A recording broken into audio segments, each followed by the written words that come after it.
This is the Knitting Through YouTube channel. I wanted to share with y'all some things that I don't buy anymore now that I am heavily invested in some slow making traditions. I watched a video by a creator that I really love. Her special interest is the 1940s, and she uploaded a couple of videos about things that she doesn't buy anymore because of her special interest in the 1940s and how that has influenced her perspective on what is necessary or even desired in her life, right? And it got me thinking that in the past 5 to 6 years, when I've been knitting almost every day, the changes that have happened in my buying habits are a bit extreme to what they were before. The difference in what I purchase, even on a yearly basis, is so different. So I thought I'd share some of those categories with you in case you were wondering what were some options for you about what you could lessen in your life, or even what you could invest in your life to make better pieces for yourself as you are either learning to make things or as you're just assessing your life. And if you're like me, just constantly trying to rein in the chaos of my household. I have 4 kiddos, and they are between the ages of 11 and 6. So even though they don't grow as quickly as they did when they were very little, they're still in the ages where they grow out of everything by the next year at the very most. So sometimes it's the next 6 months or something. So slowly making things for them is a totally different ball game than what providing for them used to look like in my life. Anyway, so the things that I try to focus on a lot of the time, if I have a need in my life around clothing, or even sometimes like a home decor need, or even just repairing something, I really do try to bring my skills to that, in that it makes things last so much longer. So some of the things that I'm going to mention in this list are things that I don't buy anymore because I make them all the time. Some of the things on the list are things I don't buy anymore because I bought a really good one, and so I don't need to buy one again. Some of the things on this list are just a change in values, and so I just am not interested in purchasing those things anymore. The first thing on the list is winter accessories, fall and winter accessories. I do not think there is anything that I have purchased in the last few years, except for snow gloves. I do buy snow gloves. We live in Indiana, and there can be some really rough winters here. It can get really, really hot in the summer. We've been dealing with 90-degree days recently. I have this on because I'm in the air conditioning inside, but we've been dealing with 90+ degree days. But in the winter, it can be 10 below zero. It can just vary so vastly here in Indiana, which is quite the blessing when I think about it, because I love experiencing all 4 seasons. I do wish the autumn season was longer here, but I don't know if I can ever be satisfied with how long that one is. I love it so much. But the fall and winter accessories, I don't purchase anymore. Number one, because I feel like the things that I make for my kids and myself are made of better materials than what I would get at the store. I use a lot of non-superwash yarns for those projects, and those are just so cozy and so water repellent and so warm, and so over the years I've accumulated kind of this collection of things that I've either made for them or I've made for myself that have been passed down to them that just keep making their way up the line. All of them are able to wear, well, maybe with the exception of the youngest, most of them are able to wear adult size hats. And I've even knit a few hats for my husband. He is not usually interested in any kind of knitwear whatsoever, but he did request a few hats over the years. And the kids just poach them. If he's not here, they love stealing his hats. And they love wearing mittens that I've made for them. They love the cowls that I've made for them. They love stealing my hats. They love stealing my cowl. I've made many shawls over the years. And if something hasn't worked for me or the kids have grown out of it, I have found someone in my life that would take care of it and most likely wear it. But if they weren't going to wear it, I know they're not going to throw it in the washing machine or throw it away, right? And mostly that has gone to my little sister, she has children that are much younger than mine, but also she is not intimidated by the laundering process of non-superwash items or superwash items. She's not intimidated by that at all. So that's really lovely to be able to take these things that I convinced myself, yes, this is worth making for my kids, not just for their well-being, but also for my peace of mind around their well-being. That I know that they're not too cold. I know that what I've put on their body is like a really good product. And so when it comes to winter accessories, like I said, aside from the snow gloves, I don't buy them anymore. Pretty much every fall, I'm making a couple pairs of mittens for somebody. This last year, we lost a couple of them, which was unfortunate. But I was anticipating people growing out of them anyway.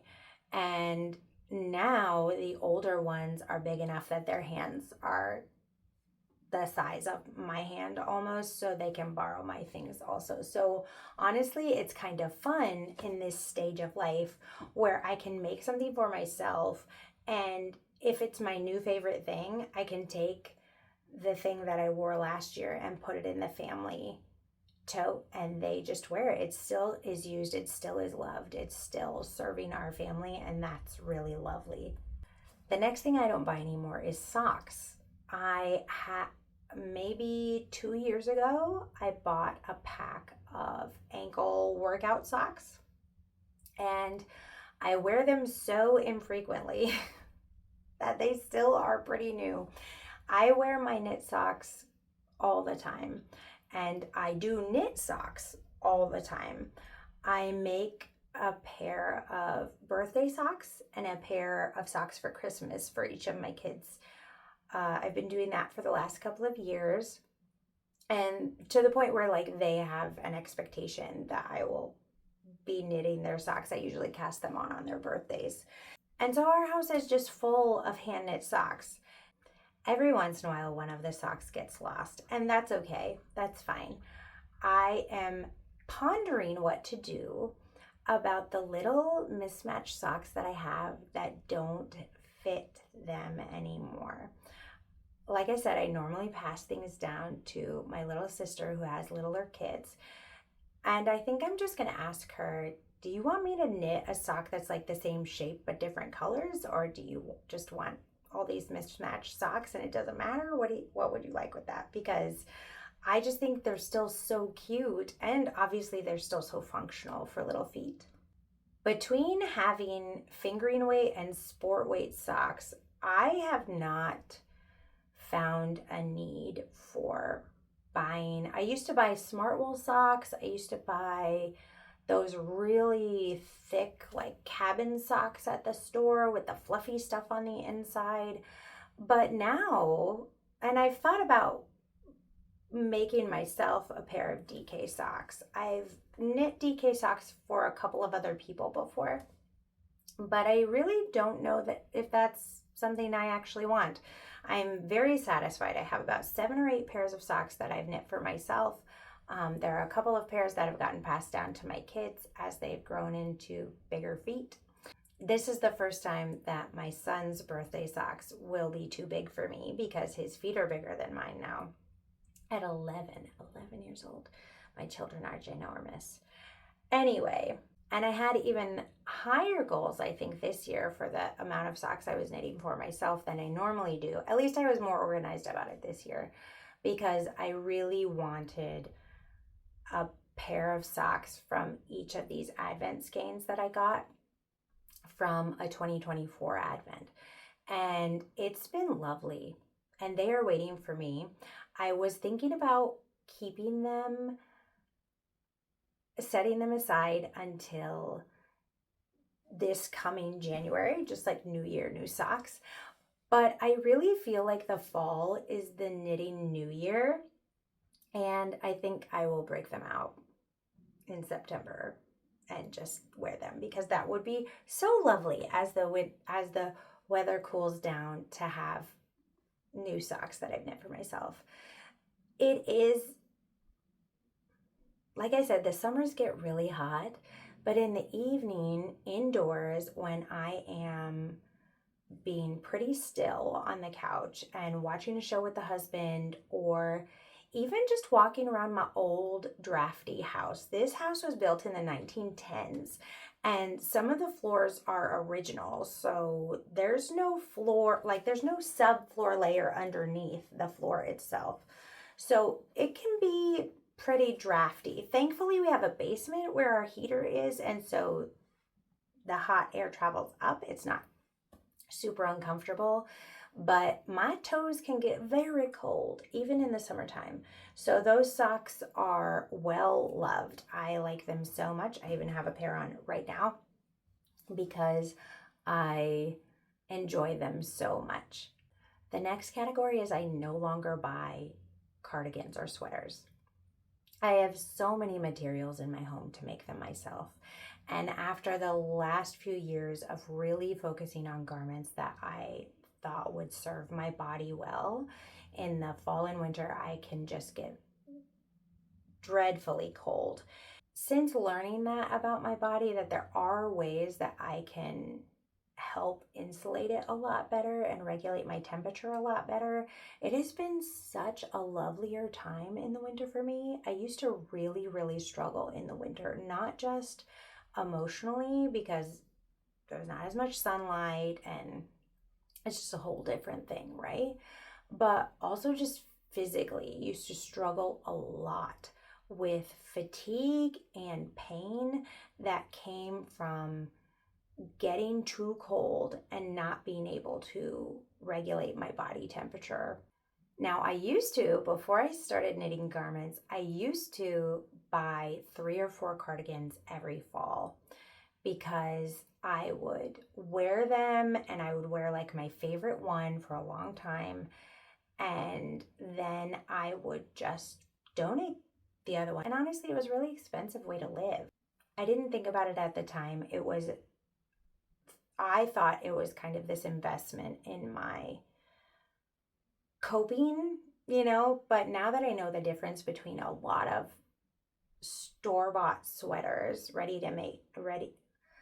to wear sweaters, and whether you're making it on a knitting machine or you're hand knitting it, the materials that you can choose to use can be so vastly different than what you will find at the store that I'm just so satisfied. I'm so much more comfortable. The investment in those fibers, the return on investment in those fibers is just the most obvious thing in the world to me. So it's been several years of me walking through the store, seeing a sweater that I think is really cute and not buying it because I am familiar enough with a lot of garment patterns that I either know that there is a pattern out there that exists that looks like that thing that I could make, or I could modify some pattern that I already know to make that thing that looks like that. Now, do I always end up making that sweater? No. 9 times out of 10, I don't end up making that sweater. And it's honestly okay with me that that is a pattern in my life. It is okay with me that I see a ton of cute sweaters and I choose to knit 3 of them. Like that's fine. I don't need to be knitting every cute sweater I see. The next category, I'm just going to call them woolly layers. Okay. So there are staples in my winter wardrobe that I wear a lot that I never wore before I made those things. So I made a couple of skirts a few years ago in the fall, and I fell in love with them. I fell in love with this pattern and the waistband and how it looked and everything. So I actually redid the waistbands on 2 circle skirts that I made that were wool skirts that I also absolutely loved, and decided to redo the pockets and everything on those. They serve me so well in the winter that pretty much every outing I'm wearing the same 3 to 4 outfits every time, because it's just so much more comfortable. I have made a couple of vests also to wear underneath my cardigans. My back, for some reason, in my late 30s, decided that like it was not retaining heat anymore. And so I feel like the grandma who's always asking for something to be covering her back. Like, could you get me a shawl or a little lap blanket or something I can put across my shoulders and my back? So those couple of vests have served me really well also. And so with the skirts, the vests, the cardigans, the sweaters, the winter coat that I made myself a few years ago, with all of those things, I'm just so much more comfortable than I used to be. In fact, the difference between the expectation of going out on a date with my husband is laughable to me. What I used to think I should wear in winter weather to go on a date with him, they were like the littlest dresses and sheer hose and little high-heeled shoes and the tiniest winter coat you've ever seen in your life. Like, it just kills me how nothing in those choices for me were functional at all. It was all about how it looked. It was all about, like, not even just that I couldn't walk very well on the ice in those shoes, but also I was so cold that I wasn't even enjoying myself half the time. So it was really a poignant moment for me when we were going on a date 2 years ago, and I just put on all of the things that I knew would keep me warm before we went and ate at Texas Roadhouse.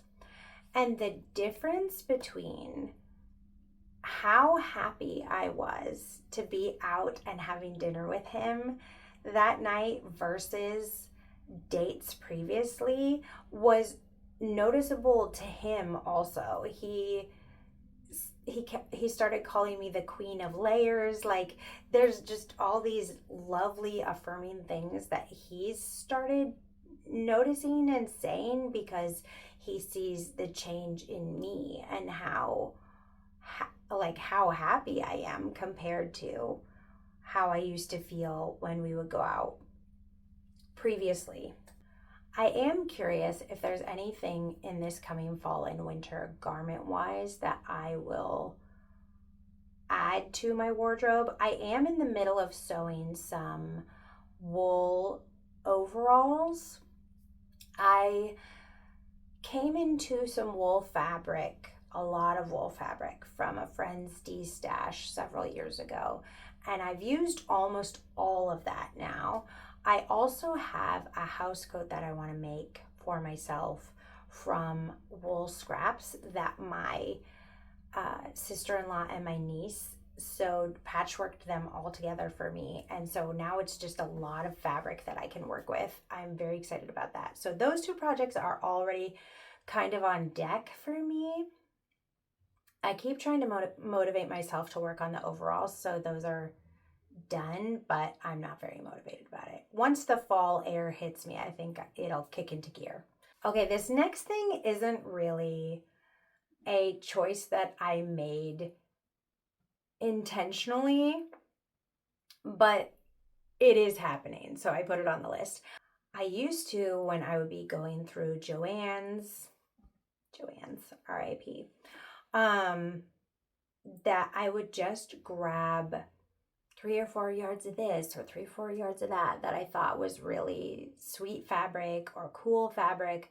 I still have fabric from 10 years ago in my stash. Not very much of it, but it is like this print that I remember I got when my husband and I first got married. So it would have been 12 years ago. And I still haven't found a use for it. I am determined to find a use for it. But because collecting fabric and collecting yarn also means that I only have so much space, the fabric has been an on-demand situation where I will only go get it if I need it. Now, with the death of Joann's, we had a Joann's in the town that I live in, and of course, she's not there anymore. So now buying fabric is quite a bit different and more challenging because I'm not as familiar with the fabric shops around me. I live in kind of a crafty desert.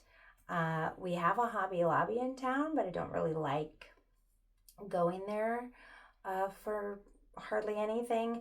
And then I heard that Michael's took a lot of the fabric rights or stock or something from Joann's, but there's not a Michael's in my town either.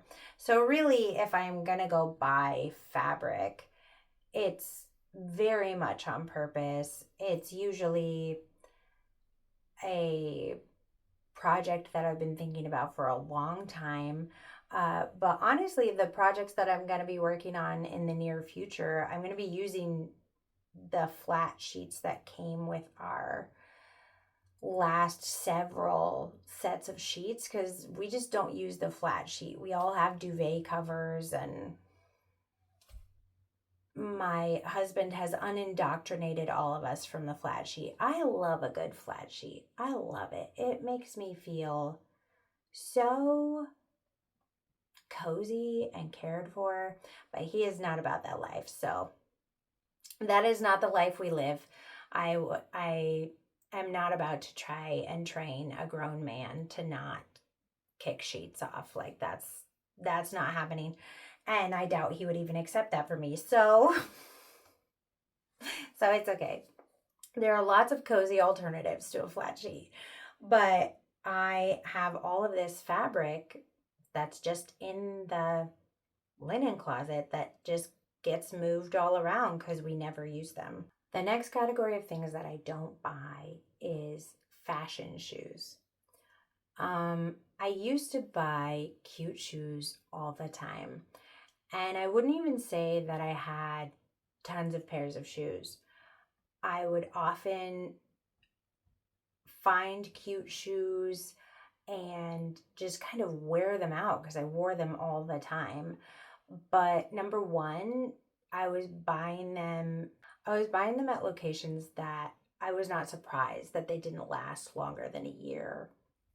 However, a few years ago, I invested in a couple of pairs of leather boots. I have a brown pair and I have a black pair. And I wear them almost every day. in the summer, I have a pair of flip-flops that I wear pretty often because we're going to the pool a lot and things like that. But aside from that, I wear those boots almost every day. And then one of my sisters gave me a pair of insulated boots that fit me last year. And that was the solve to my problem, because my regular leather boots are not insulated at all. And so they would get my toes would get really cold, even with my wool socks on, when it would drop below a certain temperature, or if I was walking through too much snow and my shoes would get wet. So I'm still looking for like a good pair of sensible heels, or a long pair of boots that I really like, or something like that. But it really has to be the right thing and something that I know will last me a long time for me to be able to spend the money on it. Because that pair of leather boots has lasted me 2 years now. And I just wear them all the time, and they're wonderful. The last thing I don't really buy anymore is bags, like purses or bags. Now, I say that after just having bought a backpack last month for myself, but it is to replace the one that broke for my computer to be in. But I have had the same 3 bags in rotation for the last several years.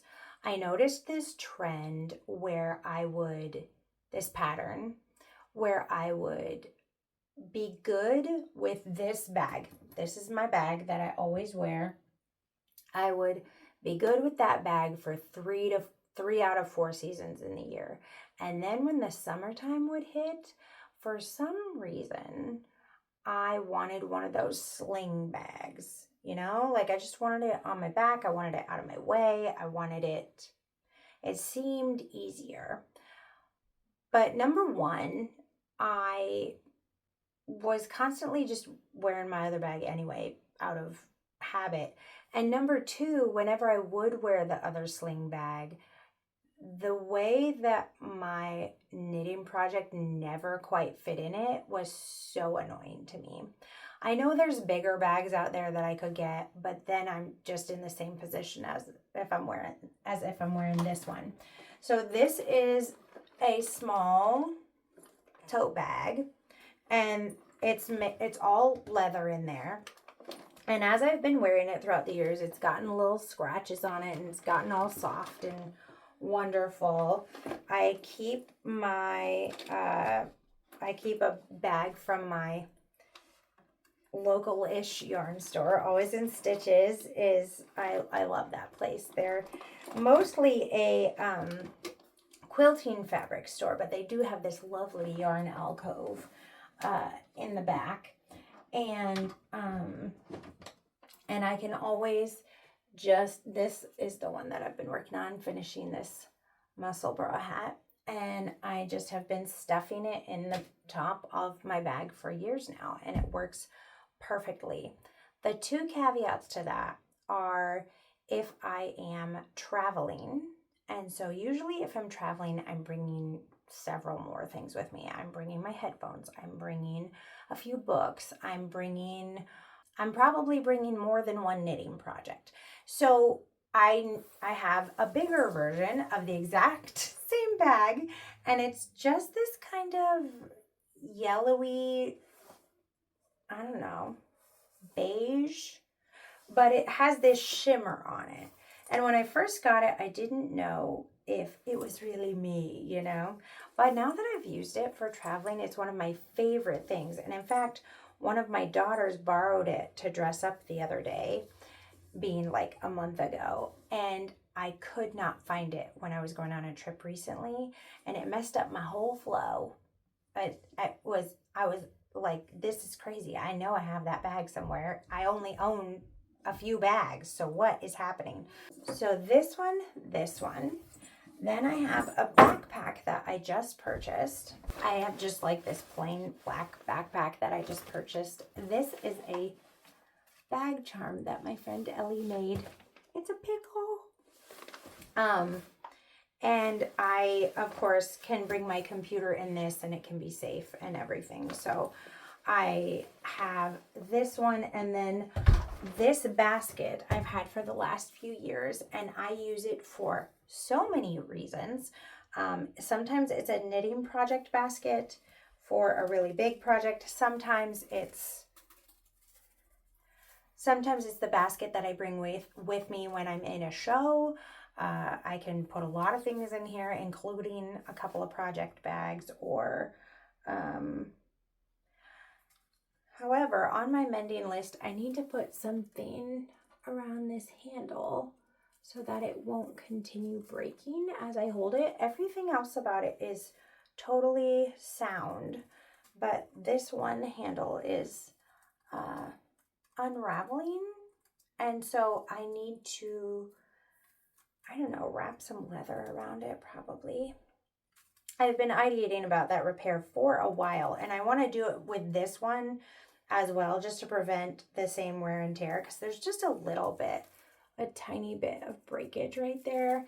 And of course that will just continue as I use it, and I haven't stopped using it. I just keep using it, even though I know I need to repair that part of it.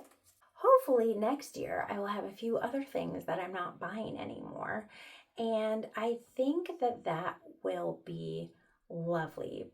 The things that I am hoping that I won't be buying anymore next year, I have 3 things that I'm hoping I won't be buying anymore next year, because I have seen some evidence that I don't need to do that if I practice these things more.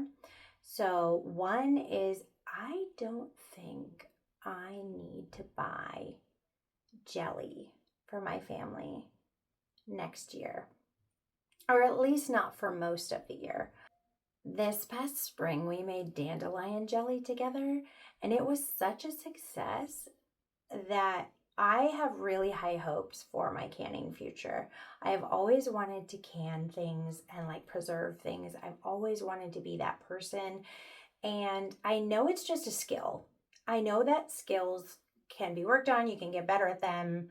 It's not like being naturally talented in some way. Skills are just things you need to work on and practice to become better at them. So, but having a very successful canning venture this spring has given me a lot of hope for what I can do in the future. And I have strawberries and raspberries in my freezer that I've been saving for months. We picked them on a farm, and I've been saving them for months so that I could make my own jelly with them.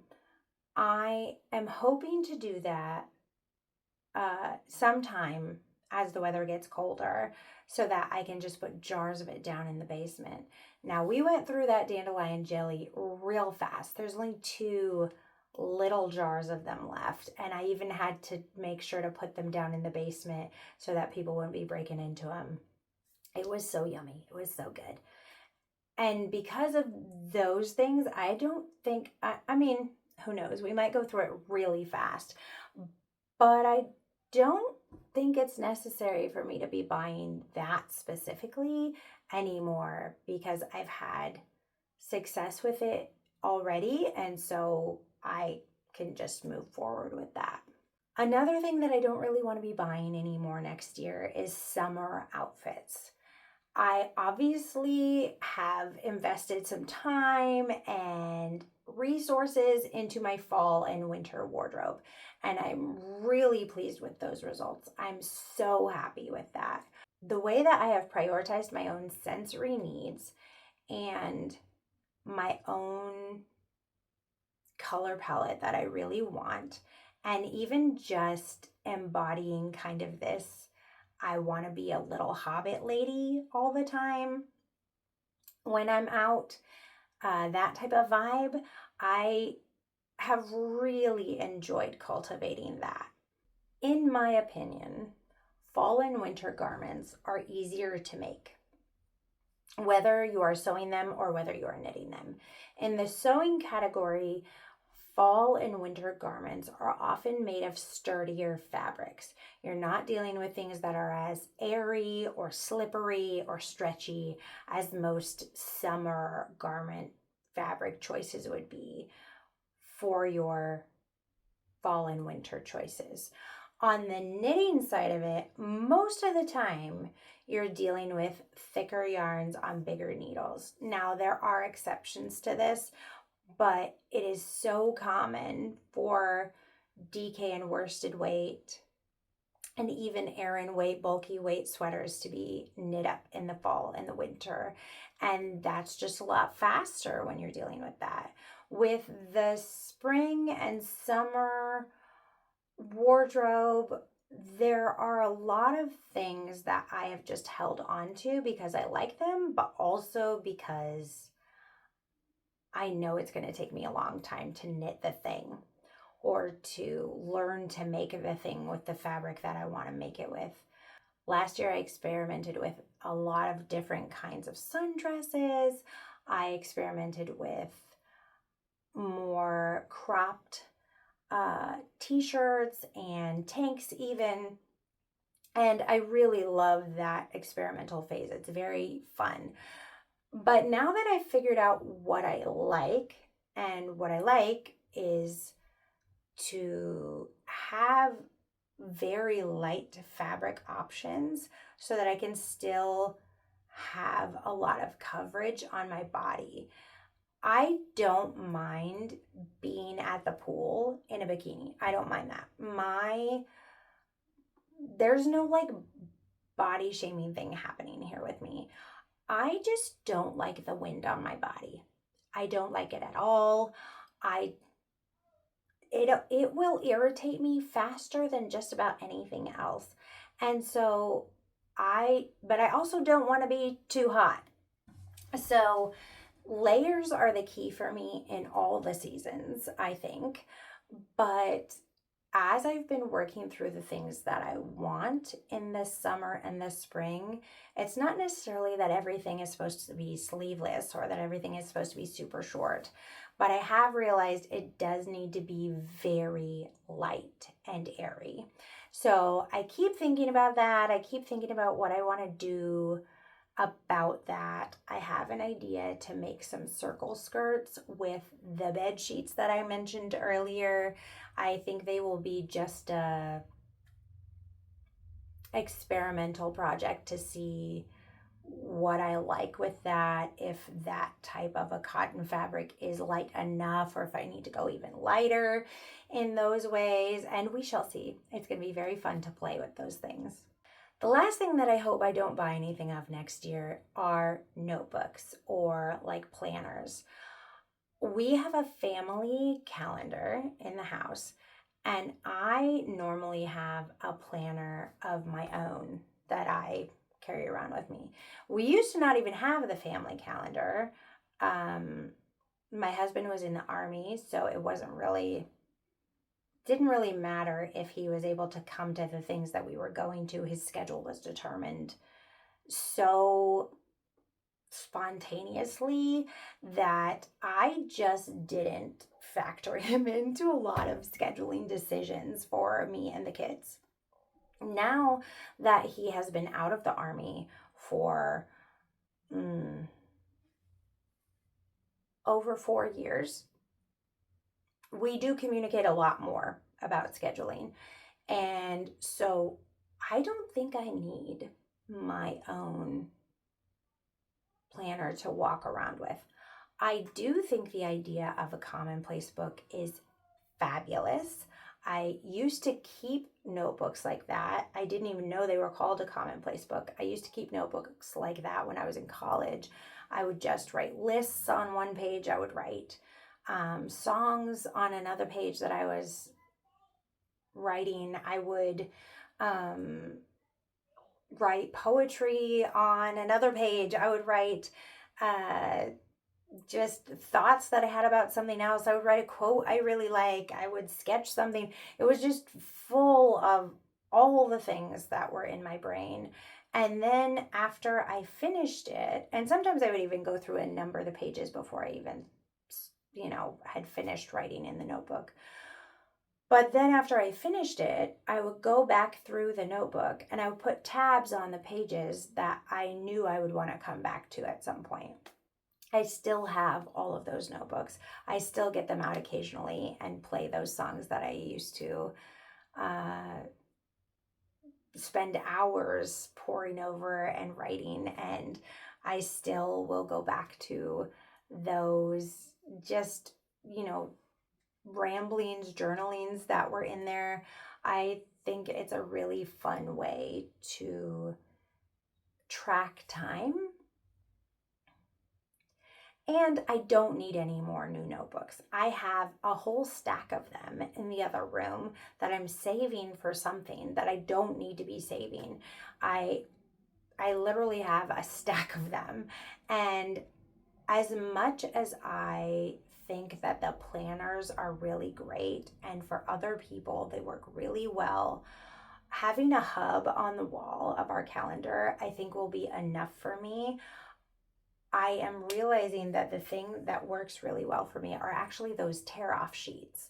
So I've purchased them before where it's kind of like the week. It's just like these where it's got like a cardboard back on it and you can tear the page off. I've purchased those before where it's like a week tear-off sheet, and that has worked really, really well for me in the past. And then I also just love these pretty to-do list things.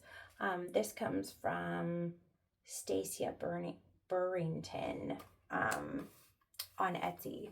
I bought these side quest notepads. And even though it feels more organized to do it with the planner and the special notebooks and whatever, it's really just not. I lose the notebooks. I don't use them because I think they're too special. I don't use the planners for weeks and weeks, and then I try to use them again, and I'm really only using the parts of the planner that are like the weekly planning sheets where you can do like a to-do list and things you need to remember that week and people you need to call, and which is literally that tear-off sheet. Which maybe those tear-off sheets would last me a couple of years. I don't know. But I don't need or even desire a planner that I am using when I'm at home. It's literally just for my calendar and for me to organize, like get things out of my head and onto the paper so I can see them.